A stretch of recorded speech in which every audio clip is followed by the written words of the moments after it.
The next section we're going to do involves Randy Mormon. And we were talking about this process and what we do when we ask a lot of questions. And I usually run this part of it, but Randy said, hey, I'm leaving after this year. I'm term limited. And I want to make sure that who replaces me, right, knows what the hell they're doing. So I'm going to drill these guys for as long as I can with questions and answers. And I said, great, Randy, come up and do that. That'd be awesome, right? So don't you? Might have been in my head. I don't remember. But it's the big beach ball thought process. So it must have been happening, right? So, all right. So we're going to have Randy come up and throw some questions out to the group. And let's learn a little more about them in the next few minutes. For those that are in the room that can bring your chair out, we'll create a little hat circle. And we won't forget our candidates that are on video either. So as Tim said, I'm Randy Mormon. I'm the Director of Legislative and Community Campaigns at EcoCycle. I am coming on my 10th year at EcoCycle and probably my 11th or 12th year being somehow connected to Recycle Colorado. And then it's here. Going down there, I'll stand in the end. There you go. And as Tim said, I am term limited, so this is my 6th year on the board of Recycle Colorado. It's been a great number of years, and they fly by fast. So I'm excited to see the new cohort coming in and taking over and taking charge. And but you won't get rid of me because I'm staying on the policy committee as the chair. So excited to work with you in that capacity. So how we're going to do this is I have a series of questions. I'm going to go down and ask you, and I'm going to try to not ask the same question to everyone at the same time because that gets rather monotonous. So it'll require me to keep track of which questions I've asked too. But so I may need your help there. But we'll start with Brandy. And my question for you, Brandy, is what inspired you about the mission of Recycle Colorado? Gosh, kind of something I said earlier, I suppose, is all the folks in this room, online, we're all very passionate about the same thing, but, and we could do what we can on our own, but we really can't do the greater work unless we all come together and all share, our skill set with your skill set, but also kind of, as Jennifer mentioned too, getting people in the room that don't completely 100% agree with you so that you can really dig down and figure out what's the actual solution to the problem that we're all very passionate about. So I don't know. I think the mission and vision of Recycle Colorado is that, just bringing everybody together to get to a place that Colorado's deserved to be. And we're going to get there, I think so. Definitely our strength, right? Yeah, our diversity. Absolutely. Yeah, great. Yeah. All right, Emily, what skills will you utilize as a board member? I think some of the skills that I have learned through serving on various committees is listening and understanding different perspectives, whether it's across sectors, but also since I am a resident of the Front Range, and that's where I have done the majority of my work, is going out and talking and listening to those in the mountain communities in rural Colorado. When I served with the PPAB on the assistance committee, we're reviewing grants for opportunities to improve and support infrastructure and companies that are going to be driving material diversion across the entire state. Understanding what their needs are and how to support them, and has allowed me to kind of step back from what we have on the Front Range being so vastly different from what's available everywhere else, and thinking about how are those programmatic elements different but the same, and how we're all working towards that goal. So having listened and worked with people in rural and mountain communities, as well as here on the Front Range, and hopefully maybe on the Eastern Plains as well. Just being able to listen to people and try to find those commonalities is, I think, a strength and skill that I hope to bring to the board as well. Great, thank you. Julie, how many hours per month will you be able to dedicate to the board, do you think? So I didn't announce this during my intro, but I just gave notice at my real job and I'm gonna be a full-time composter starting in January. And that was part of my agreement to be considered for the board, is knowing that I have enough capacity to provide input and support for staff and recruitment efforts and potentially financial help and management. I know Monique is moving on from the treasurer position, and that will be a gap moving forward. So overall number of hours, I think, will be as needed, and I want to be available at the minimum 3 to 5, I think is what was in the requirements, but I expect it'll be more than. Great, awesome, thank you. Wendy, outside of waste and recycling, what is one of your interests and hobbies? Outside of waste and recycling, I enjoy gardening. I'm a beginning piano student and I love spending time with my grandkids. Awesome. How many grandkids I do you have five Wow. grandkids that all live within just a couple of miles of me. That sounds like a lot of fun. It is fun. Excellent. All right, Melik, what is one thing you think Recycle Colorado could do better or improve upon? Good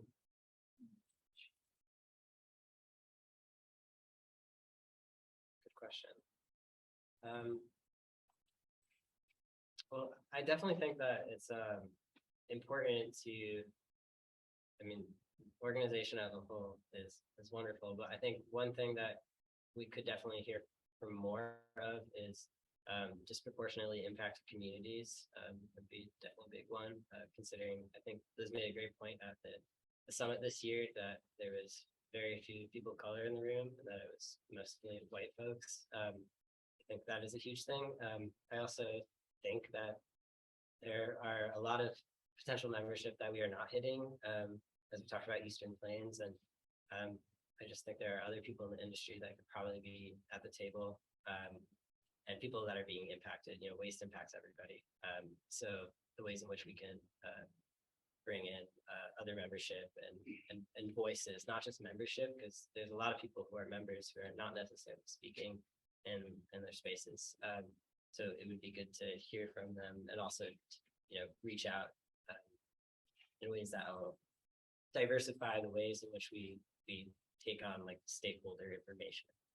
It's important, and I think could help bring maybe some of the quieter voices into our space. Do you have suggestions on how for us to do that exactly? Because I mean, that's something we've really been wanting to do and trying to figure out the best ways. So if you've got suggestions, love to. Yeah, I definitely, you know, I think always breaking out into smaller groups in terms of just our already engaged membership and the ways in which we can hear from folks. You know, sometimes in larger groups, in Zoom, you have 30, 40 people on a meeting. That isn't always going to be the most conducive for making sure that we're hearing from everybody. But in terms of reaching out to DI communities or disproportionately impacted communities, I think a lot of that has to do with making sure that we are communicating with the various environmental justice orgs on the ground and community organizations that do a lot of work, making sure they're at the table and making sure that our organization is accessible to them. Maybe that's monetarily, you know, whatever the case is. Yeah, and that we have their interests in mind. Excellent, thank you. All right, now we're going to go to our candidates on Zoom. So Jennifer, you are first up. And my question to you, Jennifer, is what inspires you about the mission of Recycle Colorado? Thanks for the question. I think for me, I'm more of a 30,000 foot person. I tend to really lean in on big picture, forward looking, and big impacts. And I think this organization has proven itself to be a big impact organization. The amount of work and sweat equity that the board members really put into the organization and the work that the organization does is what drives the results. So Recycle Colorado is really driven by its volunteer efforts. And for me, that we all put that much work and energy and effort and passion into common goal of big impact and moving the needle in the right direction on making the world a cleaner and better place. It fuels me. It makes me motivated to work harder. Great. I Thank you. didn't understand that. Well, That was the perfect time for my Samsung to decide to kick in. Sorry, guys.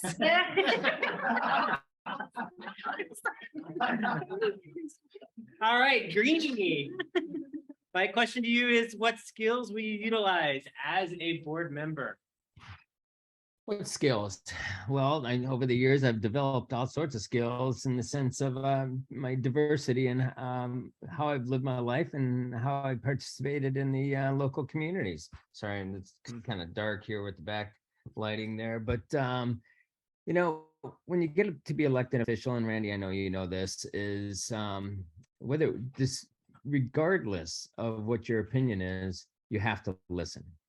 You have to listen to everybody in all aspects of the industry, bookends entirely, top down, inside out, left, right, it doesn't matter. You have to listen. And it doesn't matter what you have done before, what you believe in, yet that's the only way you can develop the some sort of policy that works for everybody. So with that in mind, the listening aspects of it, experience is the other. I pretty much have done it all. I've been in private business, as I mentioned in my opening speech. I've been a private business person. I've been elected official. I've been a government worker. I've been a volunteer. I've done all of that. And you have to approach life in different sides to be able to understand all of that and what it means to be a worker, to be a owner, and what's at jeopardy and different things like that. And so without that sympathy and empathy, you really can't move forward with a logical or a compassionate policy or direction. Great, thank you. All right, Brandy, back to you. How many hours per month will you be able to dedicate to the board? Well, as I have stated, I have just shifted things around in my life and have made it very, No more football. no more, yep, Yep. don't, got rid of cable even. I mean, I got crazy. But no, I really am at a good spot right now to be able to give back in the way that I think, and I know Recycle Colorado's board needs, since I've spent time on the board before, but kind of, as Julie said, I mean, I think the expectation is like, I think you're right, like 3 to 5 hours, but knowing that it'll be more, and then it fluctuates, right? You know, there's some months where it's just bonkers crazy, and then some months where it's like, whoa, it's like kind of smooth sailing. But in terms of a number, I mean, I'm even thinking like 5-10 hours a week would be reasonable for sure. It's a good commitment. Yeah, it's a big job. Good job. Yeah, All right. thanks. All right, Emily, outside of work, what are one of your interests and hobbies? Mountain biking. Okay, now we got that out of the way. I think just being out in nature, being outside is something that is really a passion of mine. I have a 2-year-old, and well, he's 2 years 5 months, I guess. And being able to share that with him has been extremely important and special to me, to be able to show the beauty of the world around us. And that's, he kind of is a little bit of my life. Not a little bit, he's a huge part of my life, but he's just a little dude. He loves to go on rides with me, and we went up to Mud Lake and Aspen Alley to go look at the leaves this past weekend together. And one of his favorite things in the world is the recycle truck. Like, and he knows the compost truck, and we had to follow him through our alleyway. This logic, and like, I'm not kidding. His 2-year-old birthday party was a recycled truck birthday party. So it's a huge part of his life, but I think that allows me to, not just like, say this is an important part of my life, but to impart those values for him. And he knows where the recycle bin is, and he helps me put the eggshells into the compost bin at home. So I think just being able to share my passion, from a professional standpoint, and bring that to our home and bring that to, my immediate future generation. Awesome. Great. Thank you. for sharing that. Julie, what is one thing about Recycle Colorado you think we could do better or improve upon? So I was actually just having a conversation with Chris about, what Recycle Colorado does and what value it brings to different sectors and different folks around the state.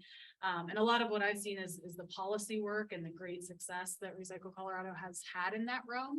But what I heard from Chris and maybe from others, is some, hands-on kind of support for the actual doing of recycling and composting, right? And that's actually what brought me to this group. Is I had to learn to become a composter. I went through a training course that Monique recommended, right? And I'm learning from these folks who've gone through the class 3 permitting process and that want to do this work. I'd love to learn how to start a recycling program in Salida, right? So I think making sure that we are balancing both the policy side of what this organization does with also the kind of hands-on support for folks doing the work on the ground. That's what I've noticed. Thank you very much. Wendy, what inspires you about the mission of Recycle Colorado? The mission inspires me because I think Recycle Colorado does a lot of really good work to, try and increase the diversion rates and find solutions that work across a broad base. And I think those are important goals. I think that it's important work. And I want to become more involved with that. Melik, what skills will you utilize as a board member? Yeah, I think one thing I could bring to the board would be my perspective from CDPHE, being an important piece of that. Our EPR is going to greatly impact my colleagues and myself in terms of the work that we are doing day in, day out, and being able to discuss that directly with my colleagues and be able to bring that back to the board, in terms of sort of the way that legislation is going to impact our programs and what it actually is going to look like on the ground, I think will be greatly important to creating legislation moving forward, but also the way in which we engage with our membership, making sure that we are really understanding that connection between who is actually going to be implementing these things and the policy itself. Yeah. Great, thanks. Jennifer, are you still with us? Yes, sir. Awesome. How many hours per month do you think you'll be able to dedicate to the board? No reason to think that I can't dedicate as many, if not more, next year. I'm going to, especially starting next year, I'm going to be an empty nester, which is a little daunting to think about. And so not that I shuttle my child around at the age of 17, almost 18, but I'm going to be looking for a lot of things to fill my time, so I don't miss my daughter as much. So it'll give me a lot of opportunity to weigh in and continue to do the work that I've been doing.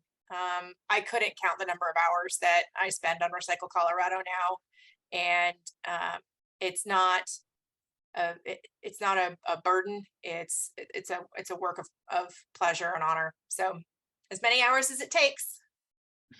Great, thank you. All right, Greenie, outside of work, what is one of your interests or hobbies? I knew you were going to ask me this one. I think everybody knows that I go skiing quite a bit, over 120 days a year. So guess what?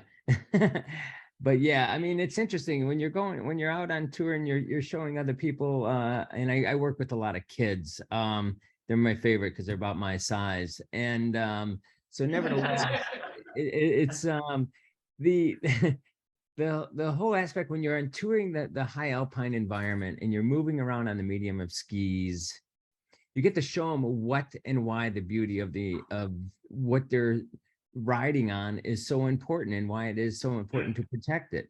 So I do a lot of skiing and I'm able to share a lot of that. But ironically enough, on switching gears a little bit, what I do for I do resource recovery, landfill diversion all the time. I'm actually in Michigan right now, tearing apart my house here and recycling a whole bunch of it right now. And so if I'm not there, I'm back in Telluride or Aspen, and I'm moving around talking to people about what we do and why we do it, and it's how important it is. And to a lot of point, sitting in the back row of council meetings to nauseum, and they have to hear me over and over again about why it's important to do these type of things. So that's why there's a little bucket next to me. Nevertheless, that's what I do for fun. That's how I enjoy my life, believe it or not. And getting to ride around on skis is pretty cool. Excellent.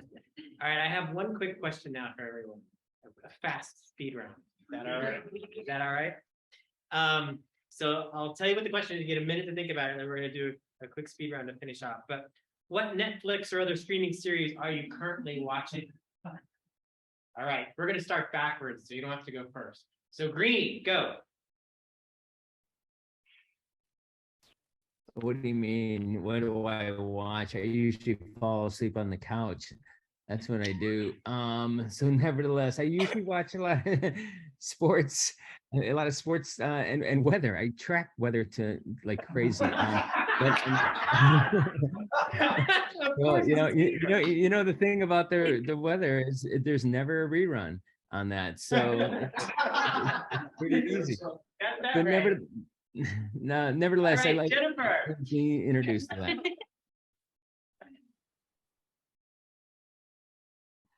Okay, so there's a couple. I'm waiting anxiously for the next episode of Yellowstone to come out. I think it comes back out in November. What else am I watching? I'm watching Drive to Survive, which is a lot of fun on Netflix. If you haven't seen it, it's about the F1 drivers, Formula One drivers. I like weather, Greenie. I was on the weather club when I was in middle school, but I'm also like one of those, like, the SNL skit about the girl on Friday night who stays home. Her boyfriend's going out and she stays home and watches the murder shows. They did a skit about, women my age who like to sit in and watch murder shows. I watch the murder shows. The murder show girl. All right, Malik. I can't say I actually watch that much TV. Even the weather? Just on my phone, really. Yeah. If I'm wanting to watch TV, I should probably be practicing guitar. So be playing guitar, reading, or doing crosswords with my roommates is kind of the new thing. So All right. You have a lot of time for Red Colorado. That's a good answer. All right, Wendy. I also am waiting for Yellowstone, Jennifer. That was my favorite. But I'm currently watching The Crown. Okay, very good. Julie. I'm working 2 jobs and building a house right now, so I also am not watching a ton of TV. And typically if I am not working, I'm outside moving around. So I think maybe the last thing I watched was a Marvelous Miss Maisel, with a lot of laughs and a lot of swearing. All right, very good. Emily. All right, so I just watched a 3-part miniseries on the earthquake in Nepal and Kathmandu. It's on Netflix. If you haven't seen it, you should check it out. Just understanding those different stories and just kind of seeing what happened there. And then if you want a fun one, watch Only Murders in the Building. It's amazing. Okay. I'm really into that one. All right, Brandy. All right, couple comments. Well, 4. I feel like I'm missing something. Could Jennifer Freeman have said murder show one more time? Mary. Murder shows. Watch the murder shows. Marvelous Miss Basil is one of my favorite shows of all time, but I do watch television, and I just finished like plowed through Dairy Girls, which is set in Northern Ireland back in the 90s, and just high school girls going through a tumultuous time, but also just going through the crazy years of high school, and lots of swearing as well, and then very funny. Excellent. All right, Recycle Colorado, there's your candidate.